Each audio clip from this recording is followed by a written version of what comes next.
I would like to call this March 22nd, 2021 Johnston County Board of Education special meeting to order. At this time, Ms. Linda, will you please make note that all 7 board members are present? At this time, we'll have the invocation by Ms. Terry Sessoms and then followed by the Pledge of Allegiance by Mr. Albert. Let's bow our heads. Sustaining God, loving Father, we ask for your presence and guidance as we respond to the spread of the coronavirus within our world, our countries, our communities, and our schools. We ask for your guidance as we make decisions tonight. We ask your blessing upon all in authority over us, that they may make wise decisions and act decisively to protect us and maintain the good order of the societies and economies in which we live and work. We ask your blessing upon our armed forces, our police, and first responders, and especially upon all those who are called professionally and vocationally to give themselves so bravely and selfishly to heal and care for us should we fall ill, our doctors and nurses and all who support them. We thank you for our employees and all that they do each day. We pray especially for those who are more vulnerable, the elderly and the infirm, the poor and the homeless, and for all who live alone. We pray for all who are now seriously ill and for the souls of those who have died. May they rest in peace with you. During this time of difficulty, help us to keep our relationships and our community strong. Bless the love which binds us together and makes it stronger. Bless our students, our alumni, our families, friends, and all who support us. Guide our employees and our students in this ever-changing world of learning. Keep everyone safe at home and at school, and give us your gifts of faith, of perspective, gratitude, and courage, so that we may face our own challenges gracefully and respond generously to the challenges of others. Save us from pride and selfishness and from the panic and fear which act against your love for us. And help us to use this time of uncertainty to grow closer to you, to acknowledge our need for you and our need for each other, so that we may live with the unanswered questions which confront us with the hope and confidence that comes from knowing you. These things we ask in your holy name. Amen.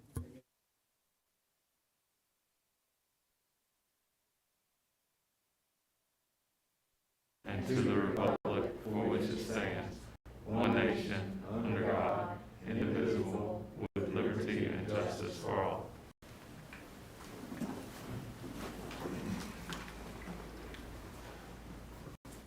At this time, do we have any discussion or adjustments to the agenda? And I'll start with Mr. Johnston.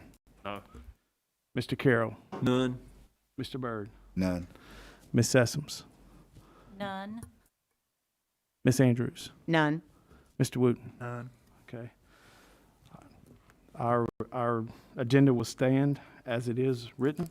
At this time, I'll turn it over to Dr. Bracy. Thank you, Mr. Chair, members of the board. Good to see everybody this evening. I want to, tonight, sort of accomplish multiple tasks. I want to first of all give you an update on Senate Bill 220. Then we'll give you an update on where we are with vaccinations as a school system. We will discuss some updated safety protocols, including some updates from the Centers for Disease Control that were recently updated. I think it was last week. I forget which day, but they updated their protocols last week. And lastly, we'll close the evening. I'll have a recommendation for you and ask you to consider moving 6 through 12 students from Plan B to Plan A. Any questions before I move forward? And Dr. Pierce is going to drive this for me tonight. Dr. Pierce, as always, I invite you, if I sort of say something that's a little bit off, please help me and stand in for me. I want to start by talking about Senate Bill 220 and its compliance requirements.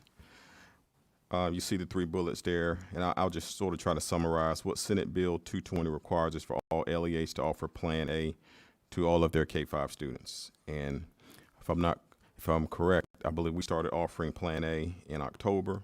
We paused Plan A in December because of the threat of the COVID spike, which we did see.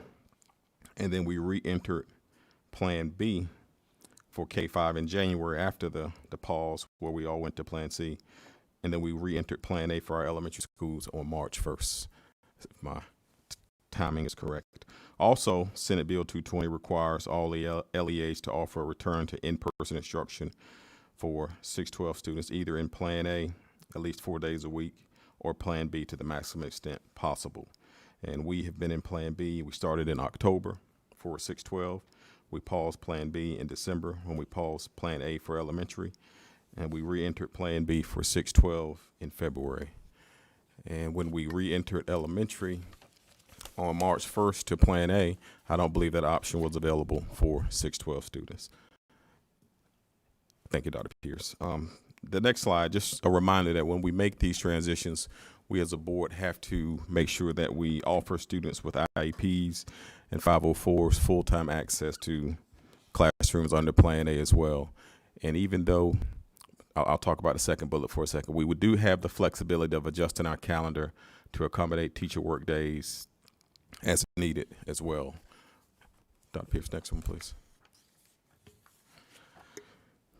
Schools who reopen under Plan A for grades 6-12 will be required to send a detailed plans to Department of Health and Human Services, but the Department of Health and Human Services cannot reject or veto the plan. And those schools will be required to partner with the ABC Science Collaborative to study data related to reopening schools. We're already working with the ABC Collaborative. They have presented here in our board meetings. And Dr. Pierce and I have webinars with them. I think it's bi-weekly, Dr. Pierce, is that correct? Every other Friday. So we already are working with the ABC Science Collaborative. And the bill also gives Governor Cooper the right to order school closures on a district-by-district basis, but prohibits statewide closures via executive order. One thing to be reminded of with Senate Bill 220, it also, we must continue the remote-only option for students whose parents request remaining remote, or as a result of decisions that could be made here tonight, will request to go remote. They have that option as far as Senate Bill 220 is concerned. As far as our protocols, parents may request their students return to face-to-face instruction at any time. And I know we have had conversations in the past here in this boardroom for meetings about our deadlines for requesting face-to-face instruction. As I read this legislation, I believe it gives parents the option and families the option to return to face-to-face instruction at any time. And what we, as a school system, some of our protocols, we're going to contact our virtual learners that request that and explain the process for returning face-to-face to them. And we will follow up with the return date to our virtual students within 3 days of the request.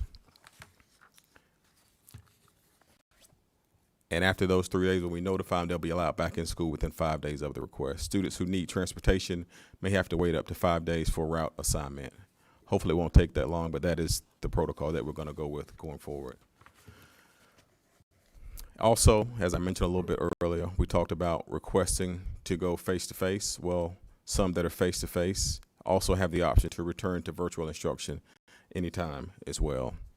And with this, the next steps are sort of a repeat of the process from face-to-face to virtual. The same thing with virtual and face-to-face. We're going to explain the process for those who have a desire to return to virtual learning, and we'll give them up to 3 days of the request. I'm good. Next slide, Dr. Pierce. Okay. You want to go over the vaccine information, Dr. Pierce, quickly?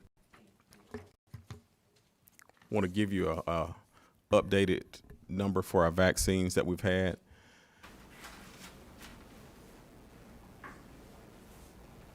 So the vaccine clinic is going to be held this Friday. Currently to date, we have all but about 80 people signed up that went to the first event, have completed the form, and we just put it out on Friday. So we're within 80 of doing the second event, where we'll have right at 1,983 people come and get their second vaccine. And within 14 days of that second vaccine, its effectiveness should be there based on what's been reported. So we're excited about that for Friday at North Johnston High School, once again with the collaboration of lots of people putting it together. And so that's where we are. And we also have many more staff that have gotten their vaccine either through pharmacies or through their local doctor's offices that should be at that point of making that number a little bit higher. We're not able to know that exact number, though, just so you know. And I'm glad you emphasized that, Dr. Pierce. I was going to say that. So that number is higher than that, than the 1983 that had it through us. Thank you. Okay. Just a few changes to our safety protocols.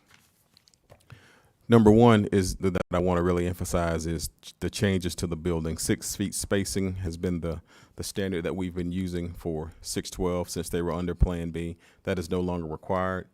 The CDC has changed its guidance on that. As we move 612 to Plan A, the guidance will be 3 feet. We've also, as far as Plan B was concerned, I believe there was 1 student per seat. Returning to Plan C, that 1 student per seat limit has been lifted.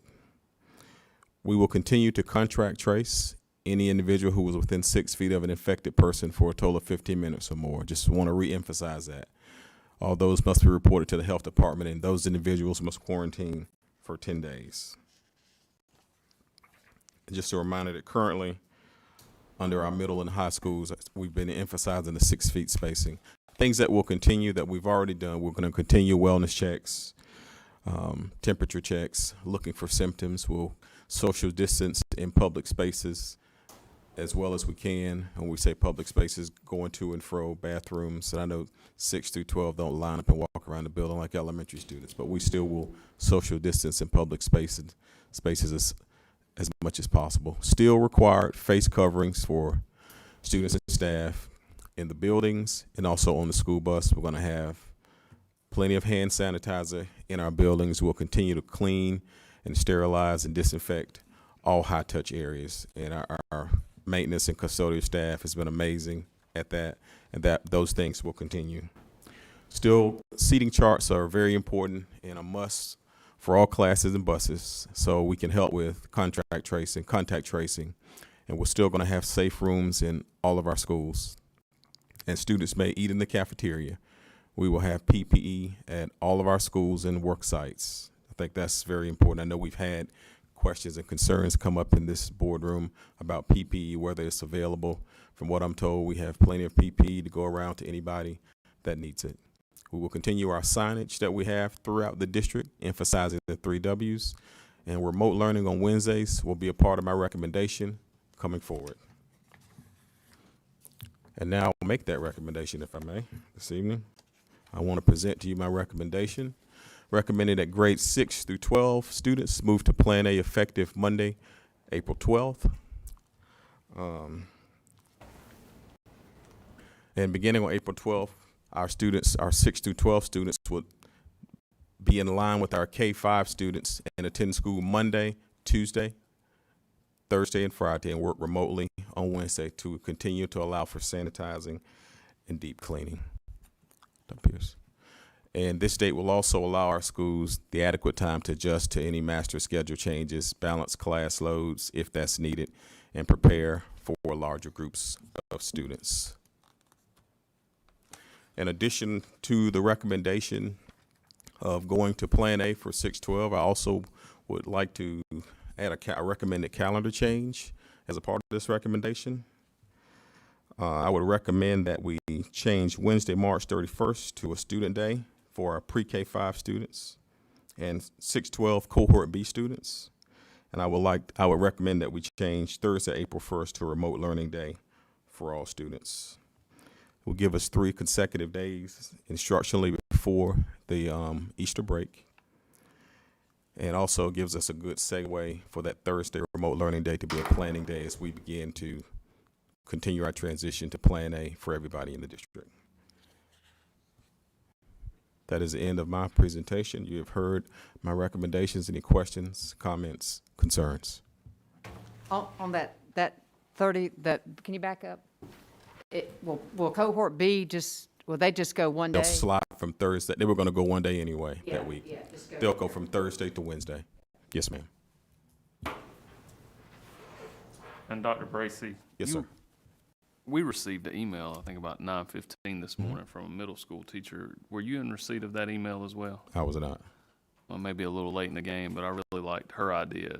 I don't know if anyone else had any thoughts on it, but it was modified of what you had in place, and I certainly want to circumvent what you have because you're the man. You're gonna make the plan here, but had cohort 1 Monday, Tuesday, Wednesday, cohort 2 Thursday, Friday, and then you would flip flop. Cohort 2 would come back Monday, Tuesday, and Wednesday. I was just gonna get the board's thoughts on that. I thought that was a pretty good plan. Did anybody else look over that or have the opportunity to look over that yet? I saw it. I just, and it was a great idea. And it is option, but they're still losing that one day. If we go back plan A, they get 4 days a week versus that 3 and then the 2 the following week.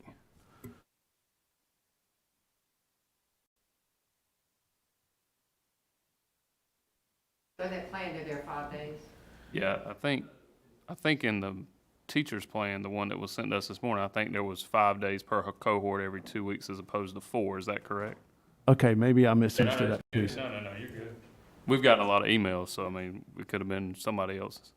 But in that plan, kids would be in the school 5 days a week? No, ma'am. It'd be 5 days every 2 weeks. No. Students would be in the Oh. building Oh, yes, 5 ma'am. days Yes, a week. yes, ma'am. Yes, Yeah, ma'am. yeah. I just want to make a comment, and this is not in reference to that specifically, but I do, in having talked with principals and teachers, I do think that having 1 day a week, Wednesday, or it could be any day, but 1 day a week is really important to them in terms of planning, but also attendance, because as I've met with these teachers who have been doing both virtual and face-to-face, attendance can take several hours a week, the way it's set up. And so they use those Wednesdays each week for the attendance taking.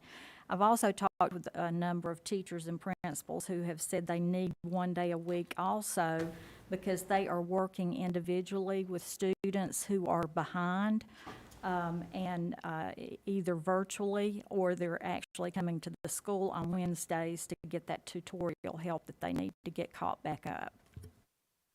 I have actually seen that assisting with backpack buddies at one of our elementary schools. I've seen them bringing in kids on that Wednesday. So, I had to ask what was going. That's what they're doing. So, I totally agree. Talking to a lot of people out there, teachers and administration, that Wednesday is critical, and to keep with what we're doing for K-5.